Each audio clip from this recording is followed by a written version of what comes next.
The Grammy Award nominations were announced recently, and when I saw the list, my first thought was, okay, wow, there are a lot of queer women listed here. And my second thought was, oh my god, that includes Brandy Clark. Brandy Clark's music I've been listening to for years, truly years. I bought a hard copy version of her first record when it came out in 2013. That is called 12 Stories, and it is super, super fantastic. And since then, I've been continually captured by the story she tells in songs that she writes for herself and others. Brandy's written for people like Reba McEntire and Miranda Lambert. She's also one of the co-writers of the hit Casey Musgraves song, Follow Your Arrow. Now this year, Brandy is nominated for Best Country Album for Your Life is a Record, and she's nominated for Best Country Solo Performance for the song Who You Thought I Was. If she wins in either category, she'd be the first out gay person to do that. So with the Grammys coming up in just a few days, they're this weekend, I thought now was the perfect time to talk to her. From The Advocate magazine in partnership with GLAAD, I'm Jeffrey Masters, and this is LGBTQ&A with Brandy Clark.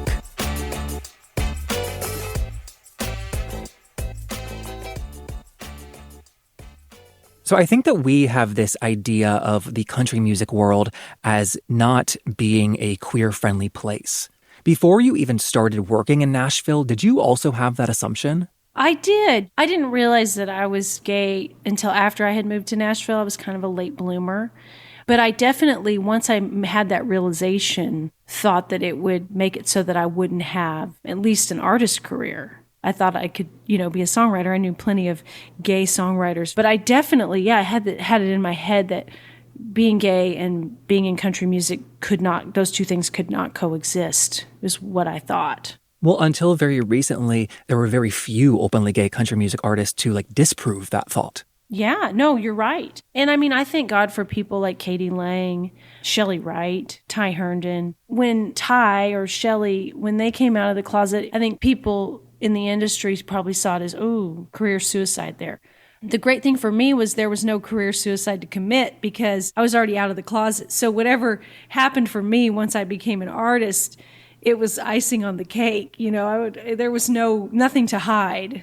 So if you were assuming that you could never have a career as a singer, as a front woman, when did that change or when did that switch for you? It switched for me when the opportunity to make my first record, 12 Stories, came around.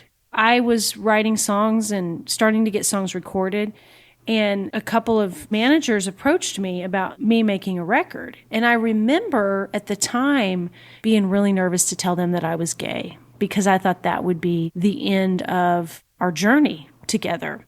I'll always be thankful for both Terry Elam and Emily Marchbanks for several reasons. But one of the bigger ones was I remember telling Emily, well, hey, I have to tell you something. And I said, I'm gay. And she was just like, oh, well, I don't care. Things would have been different for me if she would have said, ooh, I don't know. I think about that conversation a lot. I definitely knew I didn't want to go back in the closet. At that point, I was 35 years old and had been out of the closet for quite a while and was really happy with my life. Every step of the way, every label I've worked with never comes up. That's how okay it all is. Thinking about some of your favorite songs that I have, I think about Can We Be Strangers? And that song is beautiful and it's also gender neutral. But a lot of your work on your previous album were about relationships with men. Was that a conscious choice you were making while doing the songwriting? No, not necessarily. A lot of the songs that I've recorded, I was just writing songs. And a lot of the songs I've recorded, when I wrote them, we were trying to get somebody else to record them. And so, yes, I guess, that would be a conscious choice if it's okay, well, we really want Reba McEntire to sing this. So, the pronoun is going to be he. And I never thought to change that. That probably would have been a really great thing for me to do for representation. Now that I look back on it, I wish I would have done that. On this last record, there's none of that. But I also think that's part of my development and my growth as a human being to get to where I am. I mean, I think that conversations about representation are trickier and like more complex than we give them credit for. You've always been out in your career, and I don't expect you to tattoo lesbian on your forehead, although I might advocate for that, to be honest. But I'm a fan of your music. But it wasn't until your publicist emailed me to pitch you for this podcast that I actually found out that you were gay. Oh, wow. Yeah. And, you know, I never Googled, I never sought out that information about you. And so that's why I think it's tricky, because at the same time, you are also allowed to have a private life and be private if you want to be. Yeah, I think privacy is a big thing for all of us. I think we should all have a certain amount of privacy as humans. I think secrecy is where we get ourselves into trouble. I remember, when I was coming out of the closet, I thought, I don't want any more secrets, because secrets really made me feel real sick. But yeah, my private life has always been pretty private, and I do like it that way. This album in particular, though, I think that you've called your most personal album.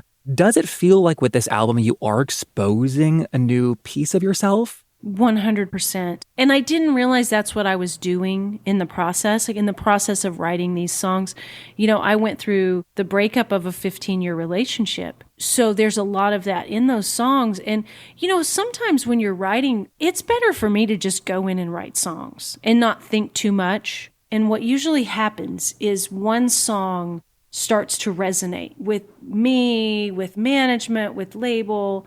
And that song this time was Past is the Past, which is the last song on the record. There's a reason why that song resonated. And I think it's because for me, I was at the end of writing those songs. It's like, okay, I've made it to this point where it feels in my heart like, okay, the past is the past. I can let that go. And I think that was why that song became the cornerstone of the project. Oh, in that case, we should play a little bit then. So this is the Past is the Past, which Brandy was just talking about. This is where the past is the past, where the meant to be's ain't meant to last, where the maybe we can work it out turns into maybe we can't. I think it's interesting to hear you talk about writing songs, especially for other people, because you co-wrote the album's first single, which is called Who You Thought I Was. And you didn't intend for that song to be for you initially. That surprises me because that song is becoming one of your biggest. I feel like you're going to be expected to sing it at every live show you ever do for the rest of your life. And it's interesting to me that you didn't recognize that right away or think it was for you initially. I hope you're right about it being classic and having to play it for the rest of my life because I love it. Here's why I didn't think it was for me. I was at the Americana Awards and John Prine came out on stage and everybody stood up, gave him this big standing ovation. When they finally sat down, he said, well, I'm John Prine, but I'd like to go back to being who you thought I was. And that really hit me in the heart. And then as a songwriter, the second thing I heard was, well, that's a song. And so the next day I went in and I was writing with Jessie Jo Dillon and Jonathan Singleton. And Jonathan sang the demo. I think I just didn't think it was my song because he sang it so well. But it kept coming back to me. I never turned it in to the label. And like a week before I was going in to make this record, I said to my manager, hey, this song is probably not for me, but I want to play it for you just to be sure. And I played it for her and she was blown away by it. And she's like, I think it's totally for you, but don't change anything. Don't change cowboy to cowgirl. Don't come up with a female artist for Elvis. Just keep it exactly as it is. And that was the best advice I got on that song. I don't know if this sounds fair, but a lot of the stories you're telling, it seems like your career and like these choices have been happening like passively to you. Like you were songwriting and then they were like, hey, let's make an album. Does that sound fair to you, that judgment? No, not really. Here's the truth. The only reason why I was surprised when I had the opportunity to make a record was because I had been turned down so many times. I thought that opportunity had passed me. And so I was really just getting comfortable in a different dream. I thought, well, okay, maybe that wasn't supposed to happen. And I love writing songs and this is starting to happen. And so, okay, I want to feel as good about this as I would about making my own records. And as far as turning in songs, that's something I'm always doing. I think this time It was so different for me because the last record I made, Big Day in a Small Town, it was promoted at country radio. I had a top 40 hit out of Girl Next Door, but overall didn't have the success at radio that I really wanted for that record. And I had to decide, like, okay, maybe that's not the lane that I'm meant to walk down. Just shifting gears in my head, I had to let go of the idea of, I need a country radio hit. Both records I made, I always thought that way. This time I knew that wasn't the path in any way. So I was kind of in different waters, if that makes any sense. Yeah. It wasn't that you didn't want to make an album. It was just you had been told no so many times. Right. And I honestly thought that being gay, I thought, once I came out of the closet, I thought me being an artist in the country lane on any major scale, it's just not in the cards. And boy, I was wrong. That's one of the times I've been really happy to be wrong. We make really broad generalizations in general, but when it comes to country music, we really associate it with being conservative. Do you feel like your fans will not tolerate overtly political views that contradict their own? I think my fans are not real conservative. I think there are this sect of country music fans that were fans of the Dixie Chicks. My first tour was with Jennifer Nettles. I think Jennifer Nettles and Sugarland have a very liberal fan base. So a lot of those Jennifer Nettles fans became Brandy Clark fans. So my base of fans, they're pretty liberal. In fact, I think I'd get more flack for not saying things than from speaking out. I also have a lot of fans. I did a lot of work with Casey Musgraves on her first two records. I'm a co-writer on Follow Your Arrow. So I have a lot of fans from that. And those fans are extraordinarily liberal. And not that I don't have conservative fans. I think they're more like conservative liberals. Follow Your Arrow was a huge song for Casey Musgraves that, as you said, you co-wrote. In terms of the business of music, it surprises me that people would look up who wrote that song and then want to seek out that person. What happened was, out of my work with Casey has always been one of my biggest champions. Before I had a publicist, I had Casey. She would talk about me in interviews and, oh my God, my friend and co-writer Brandy Clark made this record and you got to hear it. That was how that happened. Oh, that makes so much more sense. I'm just fascinated by songwriting because a great song has the ability to wow you, even with subpar vocals. And you do not have that problem. Oh, thank you. Yeah, of course. But you're the expert here. What does a great song sound like? What are you listening for or hoping it does to you? I don't think there's a sound to a great song. I think there's a feeling to a great song. I think it makes you feel something. My first publisher told me, music falls into two categories. It's either good or it's bad. If it makes you feel something, it's good. If it doesn't, it's bad. I think that's what a great song does. It makes you feel. I think this song's more than the business of music. It's the business of feelings. We're really selling emotions with what we do more than something specific musically. Oh, and to use an example, one of my favorite songs of yours is from your first album. Oh, wait, can you guess which one? Is that okay? Is there one that people usually say? Well, it's probably my favorite one, which is Hold My Hand. Yes, it's so good. Before I expound and ask about it, can you give the brief synopsis of what it's about? Because it is about a small single moment that I maybe wouldn't have thought a song would be able to capture. Thank you. I wrote that with a guy named Mark Stephen Jones, who's a genius, and he had that idea. And he said, I've always wanted to write a song about, when you're with somebody and you see their ex and you're thinking, come on, this would be a good time to hold my hand. I remember he put his hands together. He's like, but it's not really a hook. I said, oh, but I think it is. I love a song about a split-second decision. Those are some of my favorite songs because that song really is about the time it takes for you and I walk into a restaurant for me to take my hand out of my pocket and grab your hand. Oh, right. And in that one split second, if they don't take your hand, it ruins your whole night. Yeah, it sure does. Amazing. Okay, that is a great setup. Now, let's hear a tiny bit of it. She could steal most any woman's man. This'd be a real good time to hold my hand.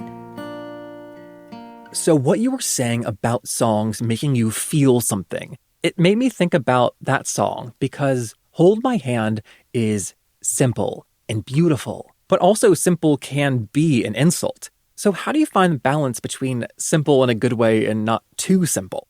That's a great question, too, because I think all the classics are really simple. I think simple is the hardest thing to write. You've got to be spare with everything. And you have to just say it in an honest way that says it a little differently. A really great example in that song, I can't remember what the color of the girl's hair was.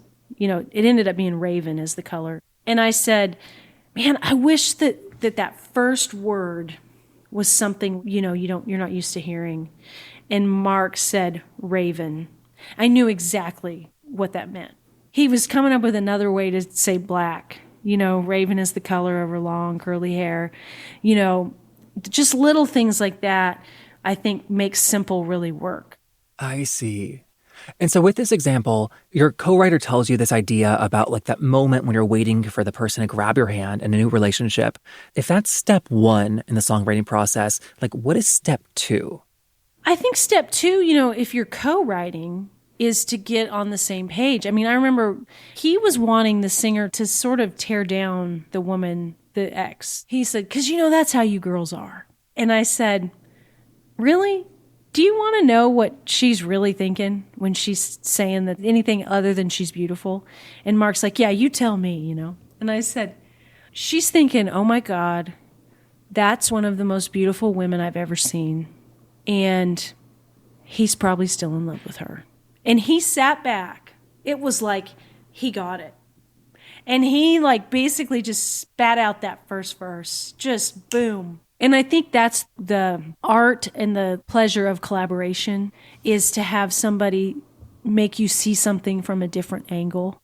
One of the things I don't understand about the business and process of songwriting is if you write a great song, how do you not hear it and think, oh my God, this is going to be a massive hit. Let me give it away. How is it you give that away instead of just saving it for yourself? I really believe that songs find their right home. I just believe that. There's never been a song of mine that someone else has recorded that I have sat back and thought, man, I wish I had that. I feel like wasn't meant for me. If it is, I keep it. There are songs that I write that are on these records that when they were written, I'm like, that song's for me. Don't play that for anybody. It does happen, yes. And the longer I do this, the more it happens because I have less time to write and fewer songs in my catalog, that I haven't recorded because I'm out playing shows or promoting an album. So this album, let me think of one. Well, Love is a Fire was that way for me. I knew I wanted that. And that was one where the label really trusted me. They weren't as into that song as I was. And I was like, I know what this can be. And then when they came to listen to the album, it was the third song they heard. And they turned around and said, well, we were wrong about that one. But that's a song I held for a long, long time. Oh, because you knew eventually you'd want to release it. Yeah, I knew that one was for me. I know that this is a simple question, but when it comes to songwriting, the craft of that, how much did you have to learn versus just natural ability?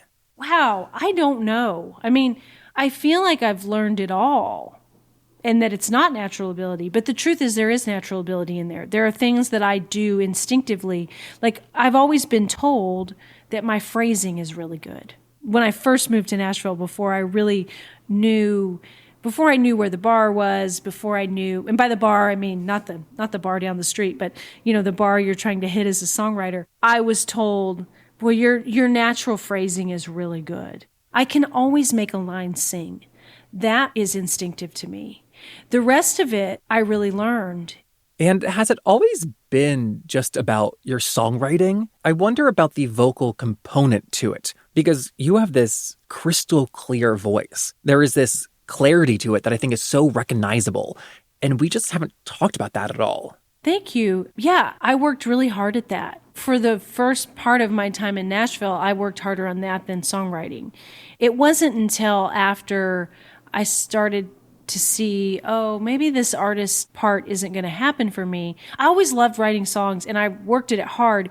But when I started to feel like I wasn't going to have an artist career, I really dug into songwriting differently. But before that, I was somebody that I took voice lessons. I practiced every day. I was pretty disciplined as far as being a singer. To that, this new album is the first that you have ever put out that actually has a picture of you on the cover. That was a huge choice. And that was a tough choice for me. And boy, I love that you noticed that. I was really pushed on that. I always wanted my albums to never have me on them. I wanted them to be some kind of artwork. And the label and my manager were like, no, you need to be on the cover of this one. Like, this needs to be a different statement. This needs to say, I am an artist. And I'm so glad, because that was a vulnerable moment for me, because I'm not somebody who sees myself. I don't want this to be misconstrued. I've never been that person who looks in the mirror and thinks, oh my God, you're awful. But I've also never been that woman who looks in the mirror and thinks, oh my God, you're gorgeous. I really feel like I live in the middle in a healthy way. And most female artists, I feel like they're just stunning. And so I think I was a little bit nervous to step out there and put myself out there in that way. But I'm really glad I did. I think that is a really big deal and the perfect place to leave it at. Oh. So thank you so much for talking to us today. Thanks so much, Jeffrey. Brandy Clark's new album is called Your Life is a Record. She's nominated for a Grammy this year for Best Country Album and Best Country Solo Performance for the song Who You Thought I Was. Now, if you enjoyed the interview, as always, please leave a review on Apple Podcasts and help spread the word on social media. Doing things like that are really the biggest way that you can help our show continue to grow. So thank you so much to everyone who does that. We're on Twitter and Instagram at LGBTQpod. I'm on there at JeffMasters1. We're brought to you by The Advocate Magazine in partnership with GLAAD. I'm Jeffrey Masters, and I will see you next week. Bye.